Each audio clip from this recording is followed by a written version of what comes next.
Here we go.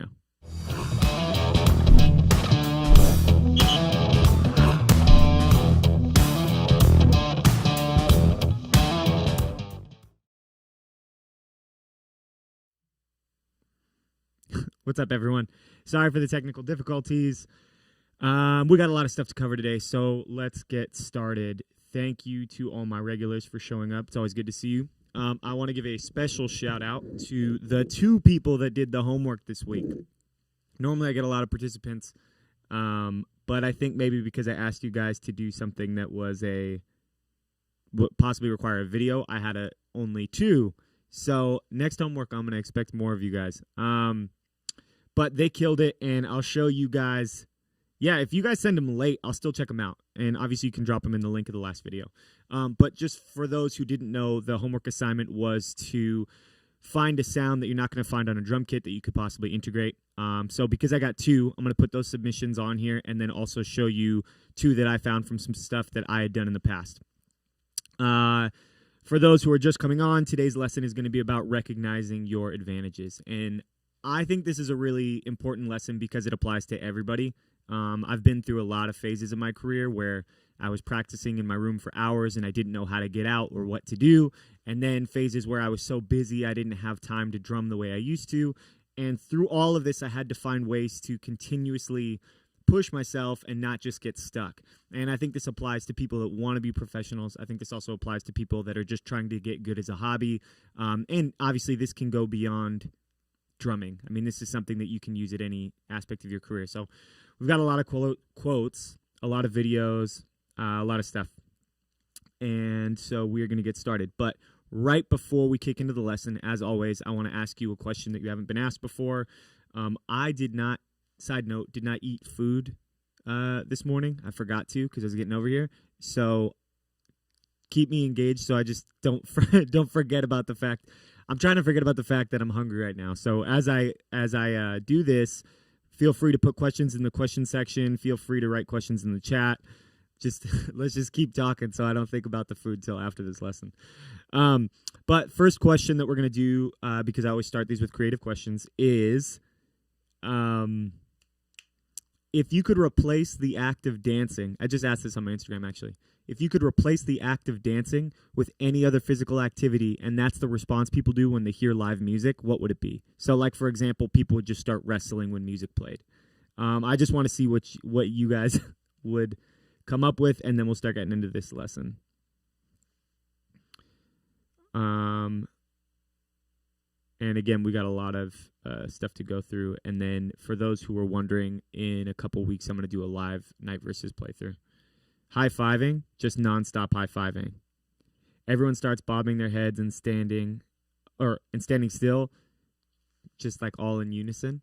I saw somebody say the movement like those like flopping guys outside of the car dealerships. Singing. I mean, that would be awesome for a band, to be honest. It'd be so cool if just everybody in the audience instantly started singing. Just started playing soccer. Yeah, I guess you could do that. I mean, again, there's no right answers to these. Everyone does a handstand. Oh, my God. This could get crazy. What does this say? Wacky, waving, inflatable arms, flailing tube guys. Yes, exactly, Aaron. Air drumming, also a great answer. All right, so we're going to keep it down to that one question today because we got a lot of stuff to go through. But I want to start this off by showing you guys the video submissions that had happened from the 2 people that had participated in the homework and then a couple others. Again, the homework here, for those who were unaware or just tuning in now, was to show us a sound that you don't normally hear on a drum set and have it in a percussive setting. So, as always, thumbs up just to know, just so I know that it's coming through. All right, here we go.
No, Steve, I thought the food bowl was awesome. I saw you just commented. You said you shouldn't have used it. No, it sounded great. I was actually like, I should try and find a way to put this on a record.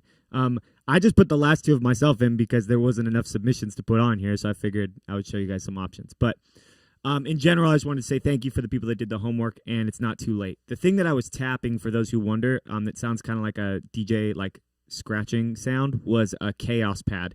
There's a lot of cool options, but usually the chaos pad is more for running sounds through it and then manipulating them. The K oscillator is the one that has more sounds that they provide. So we're going to go through this lesson in recognizing your advantages. And one of the things I want to show you guys in the process is the video that we just finished this week. It's not out yet. So every time I show you guys something new, just make sure you don't like screen record it or share it or something, because it's not going to be out till Monday. But I did a video with that app company we had talked about earlier, Moises. And there's some really cool stuff in there. So basically, let's get started with the lesson. Today's lesson is about recognizing your advantages. And I think, I don't know, I would imagine a lot of you guys can relate to this, but if not, I'll just get started and kind of explain where I started to realize this was going to be a benefit, and then when I had to sort of shift my perspective. So when I was 14, I started playing in bands, and I got to play with my friends, and all I wanted to do, like I've said multiple times, is play music with my friends and play music that I like the sound of. Obviously, it'd be nice to make money, but in general, that was the goal, and I wanted to take it to a professional level at some point. Well, at like 16, I told myself, no matter what, at 18, I want to be signed. And that was like this deal I had made with myself, okay? I don't know if you guys have made deals with yourselves at different times in your career and told yourself, like, okay, by this time I need this or whatever. But it doesn't always work out that way. And I think maybe I made that deal because at 16 and 17, I started to get opportunities to join bigger bands that were already successful. But I was like, no, I want to stick with my band and give it till 18. So 18 rolls around and I'm not signed, and my band is still playing to like 10 people at random local venues, and I had to start college, and I just didn't really know what I was going to do. So that is, and sorry I'm talking fast, it's just kind of leading you guys up to the lesson.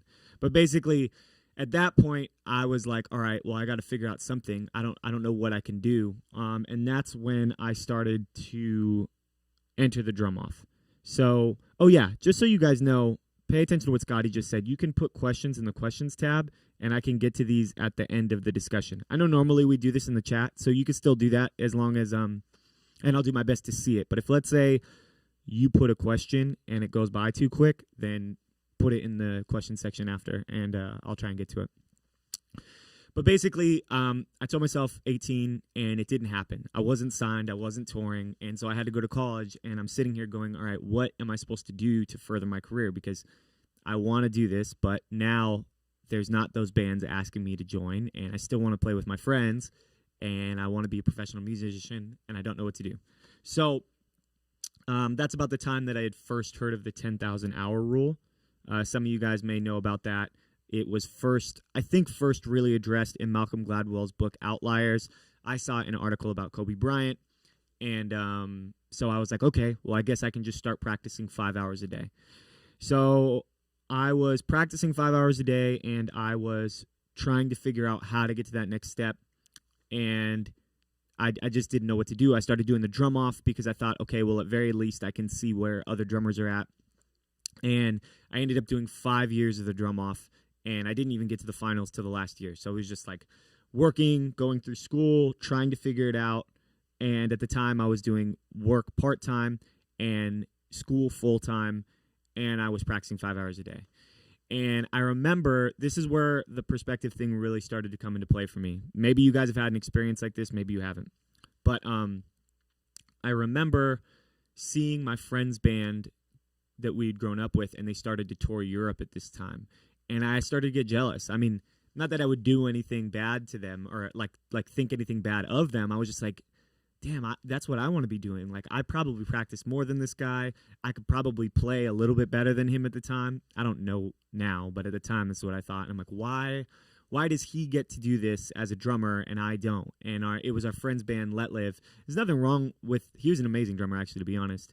But in my head, as a 19-year-old kid. I'm just watching other people do the things I want to do, and I felt like I had taken all the right steps. So I'm sitting here, kind of just thinking from the wrong perspective. And then it hit me. I was like, it would be great to, we'll talk about that in a minute, Aaron, but thanks for putting that. It would be great to get to tour Europe right now, but I realized that those people don't get to practice 5 hours a day. And so I instantly thought, you know what, like, I'm on track right now to get better and better, but I'm not where I want to be yet. So even though obviously it would be nice to have all the things that I wanted by 18, I was like, this is going to be my window of time where I can really start to practice and improve in a way that when these opportunities come, I'm not going to regret wasting this time. And I don't know, for me, that was huge. And I think there's a lot of perspective stuff that came into play too, because it was around that time that I realized people would start to trip out if you told them you play 5 hours a day. Like, I'd say that and they'd be like, oh my God, it's so much. And I was like, I guess, but if you think about it, if someone told you they work 5 hours a day, you just be like, oh, you have a part-time job. So for me, 5 hours a day was going towards the thing I wanted to do most, and that was only a part-time job in another context. So it was trying to turn my head to believe in it in a way that it's like, this is a requirement to get the things you want. This isn't some crazy amount of time if it is what you really want to do. Now, I'm not here telling you that you can't have a successful career without practicing 5 hours a day. People have great careers and they just play basic music, but the stuff I wanted to do required that kind of practice. So, again, sorry if I missed a question here. There is a question. Cool. What does this question say? How do you motivate yourself to stay creative? Great question. To be honest, a tool that I use, and we can talk about this more in a minute, is I watch 20 minutes of something that inspires me a day. So it'll be skateboarding or breakdancing or surfing or basketball highlights or rarely drummers, to be honest, because it's not that I don't love drums, but I play them so much I want to take influence from things outside of my field. So sometimes it will be guitar players that play in a really weird way, like some of the examples that we've shown. And then I wait for a gut reaction. I might have talked about this on here before, but this is a really good thing for me.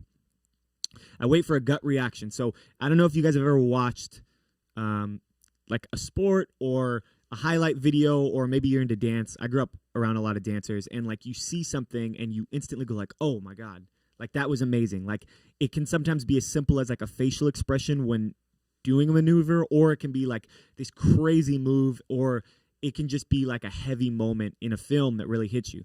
Whatever it is, that gut reaction, when I see it, I try and recognize what it was about that made me react, because I'm just sitting there by myself, right? So like for me, it's usually skate videos. I'll watch a skate video, and I'm like, oh my God, that was sick. And then I rewind it, and I try and figure out what it was about that, and then try and put it into my drumming. So sometimes it might be, it's not always necessarily going straight into drumming. Sometimes it might be something they did with the filming. And I'm like, okay, I would love to see a drum video that looks like this or has a transition like this.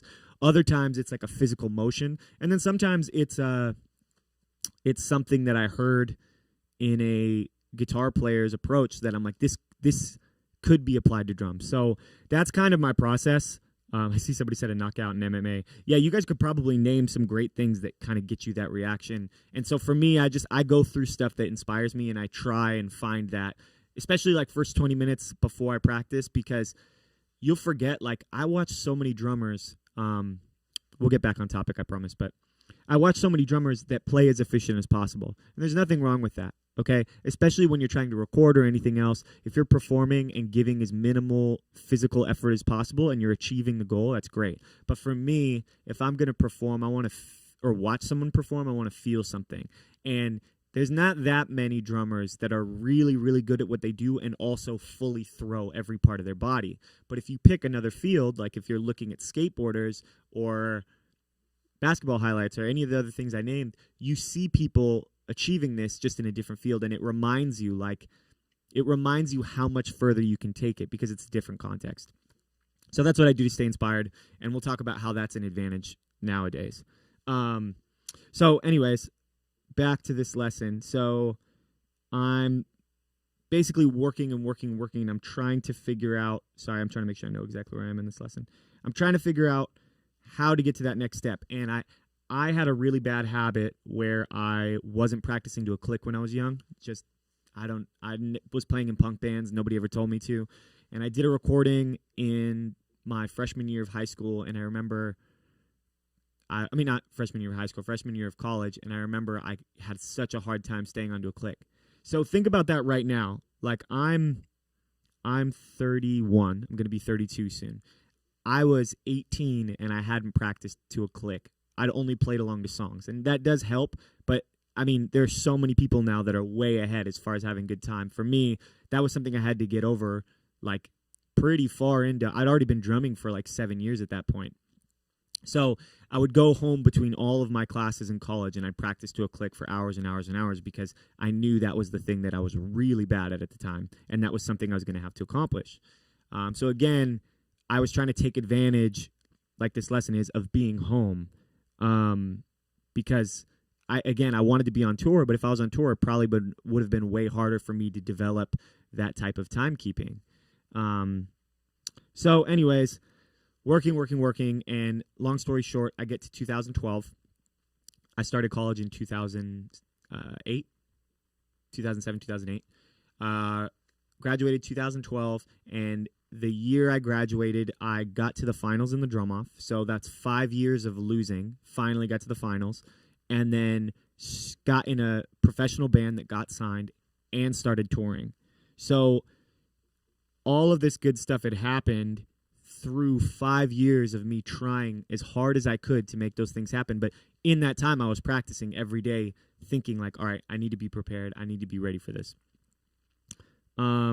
I see someone said I started playing to a click last year. Formally had recorded some things last year, and I've been playing for 10 years. No, it's totally fine. Look, again, this might be the perfect time for you to start focusing on these things and realizing them as they come. And that's kind of the point of this lesson, is stepping back for everybody, because everybody's at a different place in their career, and saying, okay, where can this apply to me and my life? And I'll walk you through, because as my life started to get in a more professional setting, all of a sudden I was seeing advantages I used to have disappearing and trying to find new ways to make up for them. So I'm glad that you guys are paying attention and participating in this. I'll go to the thread about jamming soon. So on tour with lots of people. Okay, so basically all of a sudden everything comes together, right? I've been working. I thought it was going to happen at 18. And like, let's think about this. 18, 19, 20, 21, 22, 23. 6 years later, finally all the things I thought were probably going to happen at 18 happened. Okay. And that seems like a long time, but now that part of my career seems like a lifetime away. So what happens? I get to the drum off. I get to meet all of my favorite drummers, and I got a lot of my first endorsements. And then that video actually went viral, which I didn't know anything about at the time. I'd never tried to make a viral video or anything, and it started to get picked up, and it was passing 1 million views pretty quick.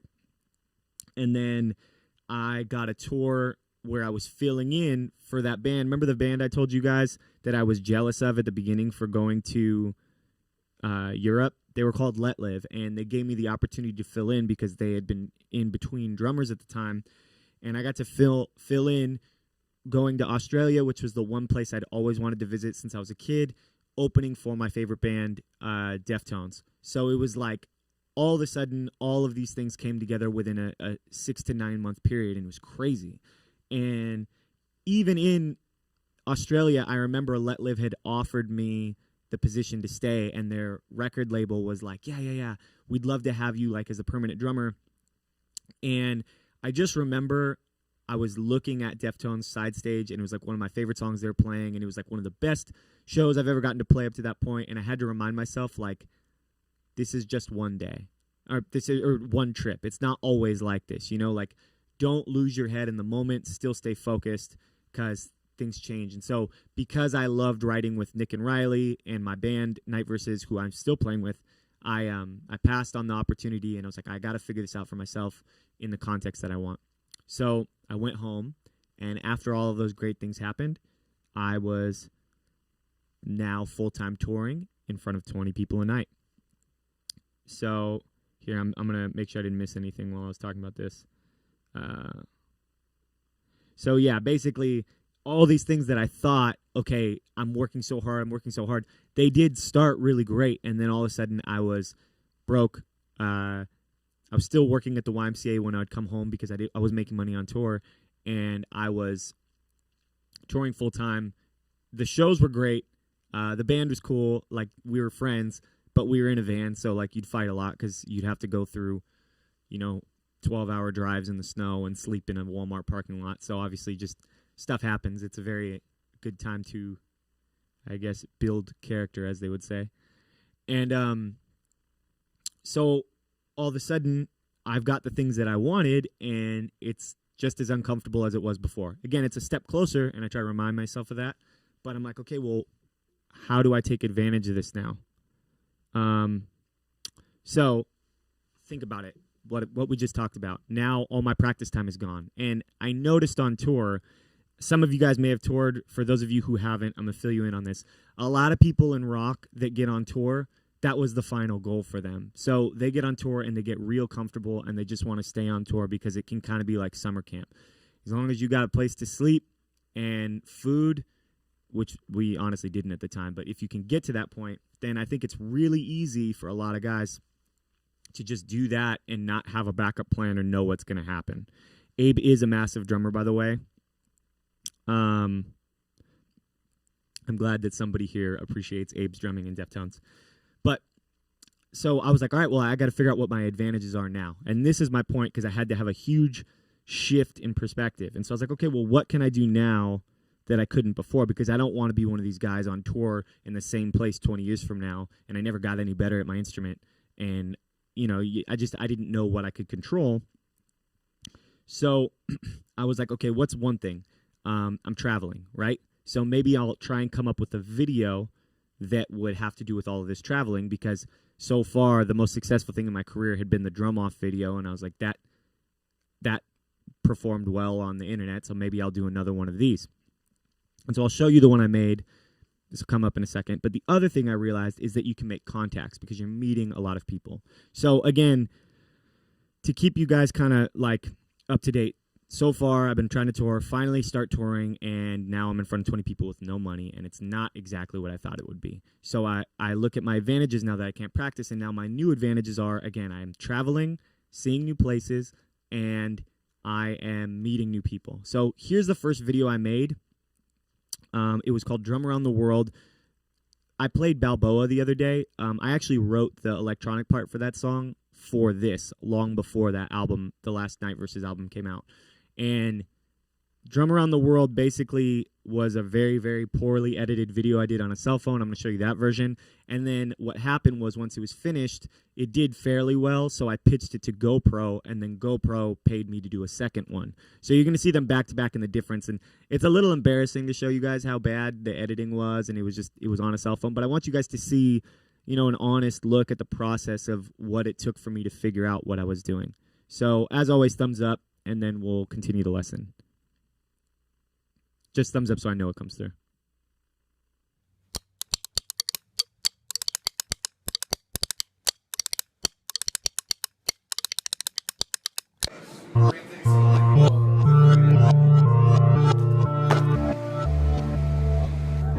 Go.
So yeah, that next clip was the GoPro one, and you get the vibe. Obviously, it got a little more professional, but again, this is something where I didn't know what I was doing, but I knew that I had to start figuring out how to kind of take advantage of this new situation.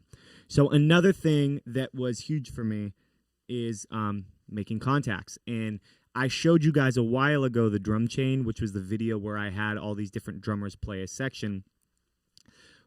I came up with that because I was meeting people like Billy Reimer from Dillinger Escape Plan, who was somebody I had admired his drumming for a lot of years before that, and people like Lonnie, who had played in Let Live, people like Mike, who were in Protest the Hero. So I basically, yeah, at the time, I was just like, okay, I've got all these people. What can I do to put this together? Because again, I'm trying to find new ways to take advantage of it. So I made the drum chain. Since I showed you guys that video, I'm going to show you one of the later ones I did because I figured it's applicable, and you'll see why.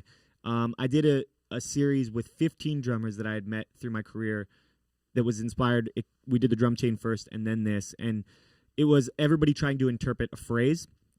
So as I saw that those people were using those different items, I figured this would be appropriate. This video I made, and it was called The Interpretations Project, aka the drum chain, and we interpreted creativity. So I'm going to show you this video. It was 15 different drummers. Each one did 15 seconds. And if you guys recognize any of these people, feel free to mention them because they're all amazing players. But this was the video for that. Thumbs up if you guys see it or when it comes through, just so I know.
Yeah, they all did great, but I definitely had to save Josh for last. He did such a good job. Um, so again, looking at this concept of what are your advantages, it was not only an advantage for or taking advantage of the fact that I was meeting these people, but it was also a way to start to integrate my band Night Verses into some of the more, I don't want to say viral because not everything went viral, but like viral esque content.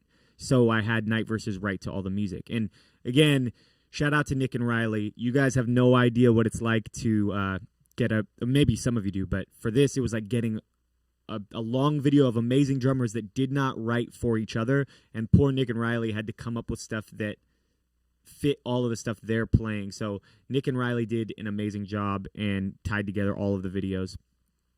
And for those who don't know, Nick and Riley are the guitarist and bass player in my band Night Verses. So yeah, it was not easy. The editing took a long time. Getting the videos took a long time, but it was something that was fun. So it was worth it, you know?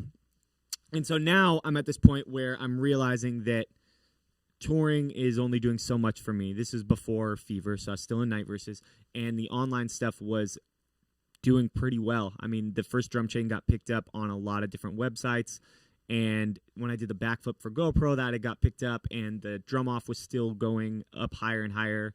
And I think that was the first point where, like, if I Googled drum solo or YouTube drum solo, the drum off was now like one of the top, if not like the top search, something crazy like that that I had no idea about. So I'm looking at this and I'm going, okay, well, what's smart? Because it seems like even though I love playing music, I'm still just playing rooms of anywhere between 20 to 200 people, but it's not getting much bigger. And I've done this for 4 years now. Whereas all of the online stuff I'm doing is going further and further, and I seem to be sort of figuring it out, not completely. And I remember just thinking to myself, you know, I don't want to give up this opportunity to still tour because it's not going to be there forever. And that's when the next level of perspective kind of kicked in understanding how to take advantage of your situation. So I want you guys to pay attention to this. One of the most important things is recognizing the time that you have in anything that you do. So I thought I can do I don't mean to keep saying viral. I can do online videos whenever I want in my life. I can keep doing them, but I'm not always going to have this opportunity to be in a signed band. I'm not always going to have this opportunity to play with 3 friends because eventually, you know, somebody gets work and they have to start doing that to support their family or their girlfriend or their house or whatever. And so that's when it started to become an even clearer thing for me to work off of, because it's like I was able to start organizing, okay, here's 10 things I want to do, but if I don't do 3 of these in the next 4 years, then they're not going to happen. And that really helped me out. One of the hardest decisions that I had ever had was when Fever had begun. So for those of you guys who don't know, I play in a band called Fever 333. When it had started, it was one of the craziest months of my life. Again, kind of like what we talked about in the beginning, where you're working really hard, and then all of a sudden a bunch of stuff hits at once. I had been doing an understudy position for the group Trans-Siberian Orchestra. Do any of you guys know who they are? They do a lot of like metal renditions of Christmas songs, and I had been hired as an understudy once my drum off video started to come out. So again, that's another thing too. Like that situation, the drum off, I had no idea. I just was trying to figure out what I could do. I didn't know that 5 years after the drum off video had come out, it would still be getting me work. And that's how Trans-Siberian Orchestra had found me, was through that video. So again, a lot of the work you do can affect you later in your career, and that's why you've always got to keep finding what you can take advantage of. So I was doing understudy for them for 2 years, which meant I didn't have to travel with them, but between the tours, that the month that they toured, I had to be on call 24/7 and have both sets memorized note for note. Well, Trans-Siberian Orchestra, for those who are asking.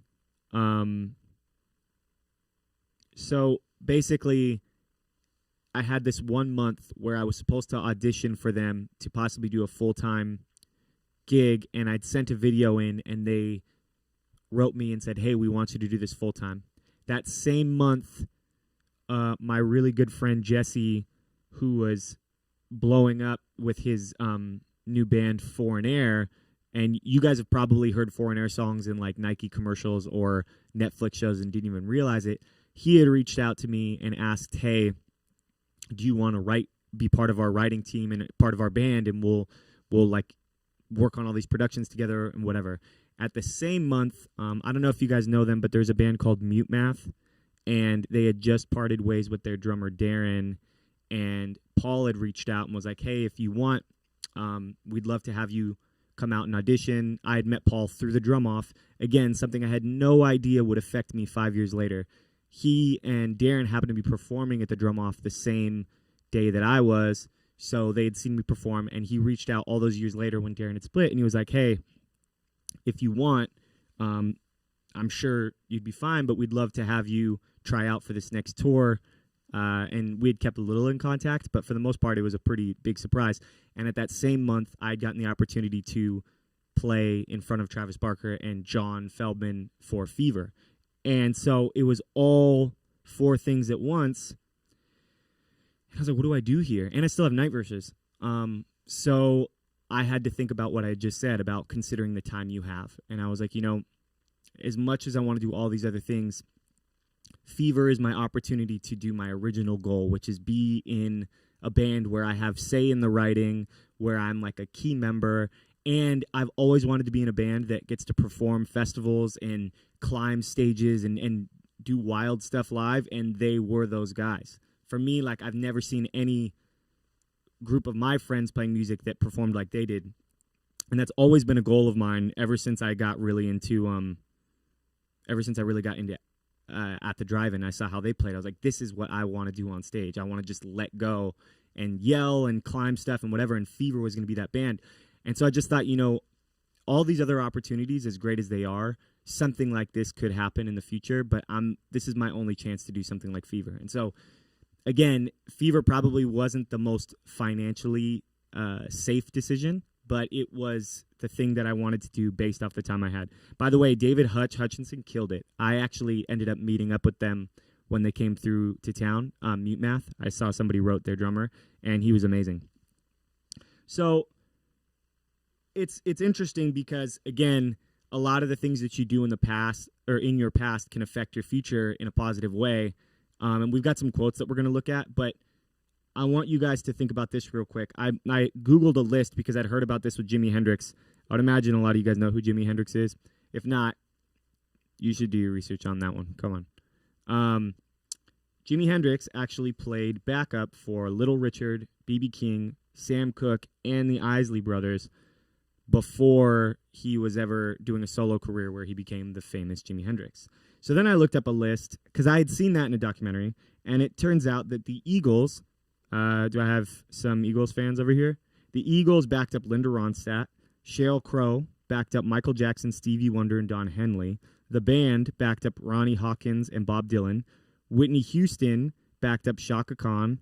Jimmy Page backed up the Kinks and the Who. John Paul Jones backed up the Rolling Stones, Jeff Beck, and Dusty Springfield. And Cher backed up the Righteous Brothers and I guess multiple Phil Spector productions. So all these people had to do these experiences before they became the celebrities that they were, and then they got a bunch of rewards from those experiences. They had a better understanding of a business. They had a better understanding of performing. They learned so much in that time, and if they would have just gone for a solo career right off the bat, they wouldn't have got those things, right? So, again, taking those opportunities was them recognizing their advantages, and then at the same time, deciding to go solo was them understanding the time they have. If they just stayed in that safe position and never went to kind of go for their dream, they might have gotten too old to pursue a new career in music, especially at that time. Obviously, now you can make it now and be older, but especially with the internet. But back then, that wasn't as much of an option. And you don't always have to pay your dues, but they can just come in different forms. That's what I mean. So, sorry, you do have to pay your dues, but it's not always in that way. Sometimes it's just literally, well, actually, we'll get into this in a minute because there's new advantages now that there weren't in the past, and I want to talk about that with you. But in general, I wanted to mention those artists and then bring up a couple of people that I knew. My friend Izzy that was playing in a band called Happy Body Slow Brain, I had met him on the East Coast, and he wanted to move to the West Coast to try and make it as like a studio guy, and his first audition was with Seal. Do any of you guys know Seal?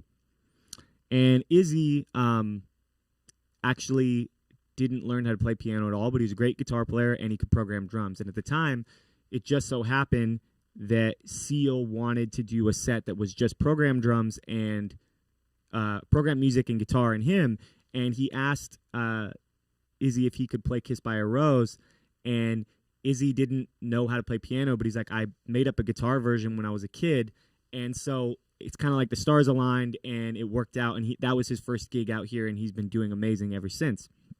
And again, he was in a band, he was with his friends, and he was dedicated, but he felt like, all right, this is my time to go out to L.A., and then he just so happened to have already made up a version of Kiss by a Rose that ended up working perfect, even though he couldn't play the traditional instrument that normally Seal has played on it.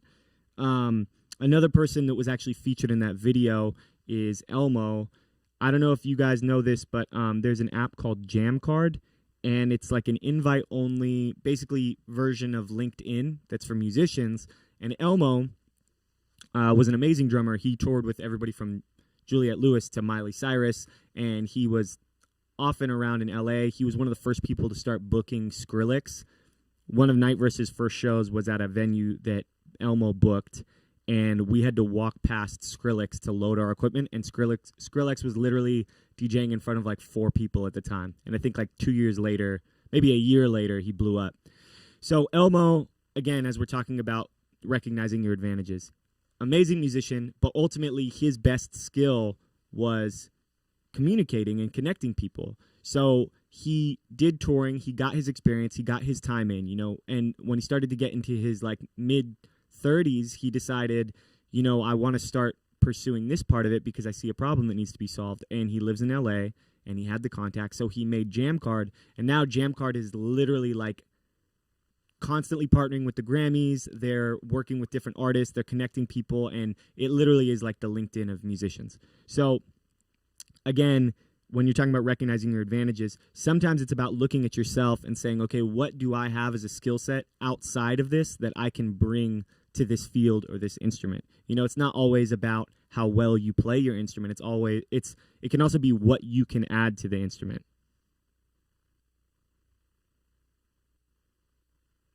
I see that somebody says Darren Drums, the band, didn't back up Ronnie Hawkins or Bob Dylan. The band was the band whom Ronnie Hawkins and Bob Dylan played with. I mean, I have to double check. I literally had an article that had popped up when I searched it, and that's what had been listed on the article. So if I'm wrong on that, obviously, my bad on that one. But the rest of them were, what does it say? I'll send you the article. I'll find it. Maybe you guys can see on there. What do we have? What are the advantages in that? Okay, so this is my next question for you guys as we get into this, and I'm going to show you what I did this week.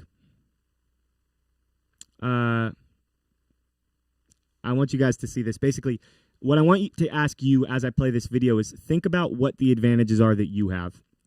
Now, this is going to make sense in a second. For those of you who don't know, I worked with an app company called Moises, and Moises is this incredible new app, and in the video, the first 2 minutes are me explaining the app rather than me doing it here, and then you'll see the playthrough I did, and then we'll talk about the advantages that you guys have now in this era versus, when 5-10 years ago when the internet wasn't where it is. So here's the video I made this weekend. It'll come out Monday. Make sure you guys don't share it or anything, and we'll talk about our advantages now after this. Thumbs up just to make sure it plays through. Again, first part is explaining the app, second part's the actual playing. Hey, my name is Aric Improta, and today we recorded a playthrough of my band Night Versus with this incredible new app called Moises. Basically, the way it works is you can drop in any song, even like a URL from YouTube, and within minutes, it'll separate all the tracks. So, like right now I have this up, this is our song Vanta Blonde, and if you play it, you can see that it's super easy if you want to take out bass and all the other stuff and just have drums. It's right there. If you want to take out the drums and bring up everything else, then you have that. So obviously it's super useful because it's not only good for if you're trying to do playthroughs like I'm doing right now where you replace your instrument, but also if you're trying to learn a song and you can't figure out what they're doing, like all the little nuances and everything, especially with older recordings. This is super helpful because you can go in and hear exactly what they were doing.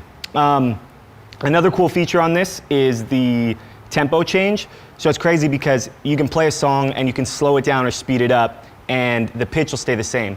So if you want to jam on something and get like a little bit more accurate, then you can play the song and slow it down and it'll still work, which is cool. Another thing it's really good for is if you want to put a click, there's the option to add a 4 count on the way in. So you just do the 4 count. You can even pick the amount it counts and then go from there. So it helps you get into the song. And then the other thing that I found that's really helpful is if you're trying to use like samples from like a film or something, it's cool because you can drop it in and pull out the music and just have the quote if you're trying to sample a quote, or even like a weird sound from a film, you can eliminate all the other stuff around it. So yeah, today we're gonna play the song Vanta Blonde, like I said, from my band Night Versus. And once this is done, if you get time, check it out. It's an awesome new app. Thank you to the team at Moises for working with me, and here's Vanta Blonde.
Yeah, Aaron, so I saw what you just said. I've had some that sound really, really good and some that are like that. Sometimes it's based on the recording.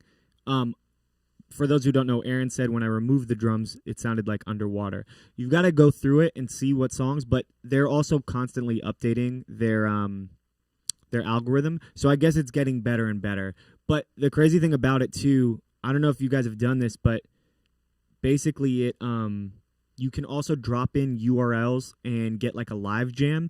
And I haven't tried this yet, but I guess it'll generate a click even if it wasn't recorded to a metronome. So somehow, I guess on some recordings, it can read the song without a click and provide one that ebbs and flows with the speed of the jam.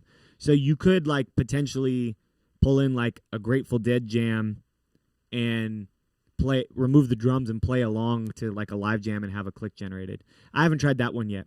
But because we've got 6 minutes left, I want to show you guys some quotes. Some of them are a little more straightforward than others. But in general, I want you guys to think about these when you're coming to a situation in your life where you're like, all right, what am I supposed to do here? You know, when a new problem arises or whatever else. So first one, thumbs up, just make sure it comes through. It says, sorry, I got to move my mic so I can read this. A wise man will make more opportunities than he finds. Make sure that you screenshot that if you're trying to save it. It's a basic one, but honestly, the first thing I can think of is how a lot of those opportunities in my life came from me trying something like the drum off over and over and over again, even after losing, or making the drum chain video and meeting people and getting Night Versus known through that, or getting a GoPro connection because I made the first drum around the world with this cell phone. Next quote, as I pull these up, always make sure to screenshot them just in case they disappear too fast. A pessimist sees the difficulty in every opportunity. An optimist sees the opportunity in every difficulty. This one actually hit home for me a lot because, especially during COVID, I've had a lot of times when I had a video I was working on and it had to get rescheduled, either because the production got paused when someone got COVID or like somebody had to cancel. So there's been multiple times in this break where I had prepared for months and I was supposed to have a video shoot, and the day of it gets canceled, right? And a lot of people can get upset about this, but I was like, well, I always do this no matter what, and I highly recommend it. If something like that happens, I tell myself that means I was supposed to put more time into this. There's something I could do better here. There's something I could alter. But I always look at it like if it got pushed back, then I need to take advantage of the extra time, even if I didn't plan on having it. Sometimes that's easier to do than others, but in general, I do that literally every time something gets canceled on me, and I was super prepared, and I have to look at it in a positive way. Here's another one. I mean, literally it works too. The amount of things that I've added last minute to productions because of that stepped it up are crazy. Like it almost like clears your mind in a different way because you prepared so much that now you've got enough leeway to step back and say, okay, what would I actually want better here? Here's another quote. It says, "The man who says he can and the man who says he can't are both correct." I think this is one that a lot of people forget, and I really do mean this. When we talk about the advantages we have nowadays, you look at the internet and it's like you can get out anywhere in the world. You can become successful at an old age. You can get a song put on Spotify. If it gets enough popularity, it can get on a playlist. You no longer need a label to allow you to do these things.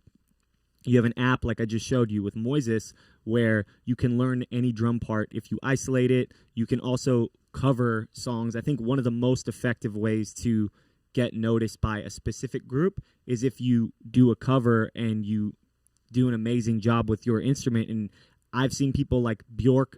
Bjork hired her handpan player because he did online covers. I've known a lot of musicians that got hired because they did a cover, and that band one day was looking for whatever instrument they played and hit them up because they saw clearly you can play our material well. So we've got a ton of advantages right now. Everybody that has the internet, so I'm assuming obviously everybody in this chat group has advantages that people have never had in the past, and you've got to look at those things and make the most of them, or at least in my opinion, if you want to go somewhere with it. That's the only way that you're going to be able to accomplish this stuff, is not getting caught up in all the bad things that happen, because I promise there's going to be an endless amount of obstacles. Like, remember when I was telling you at the very beginning of this lesson, I said all the stuff that happened in 2012 that was good for me, going to Australia, getting the drum off finals, how that feels like a lifetime ago.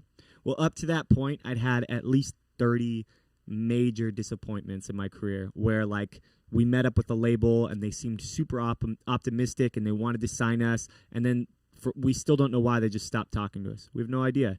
I had a singer come in that was really well established, wanted to write with us, and then out of nowhere just bailed for another opportunity.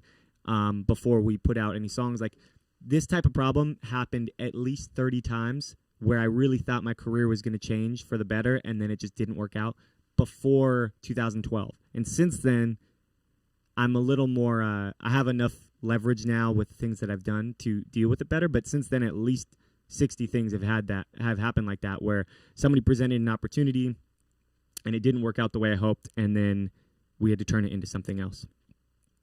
Let me see what Aaron wrote.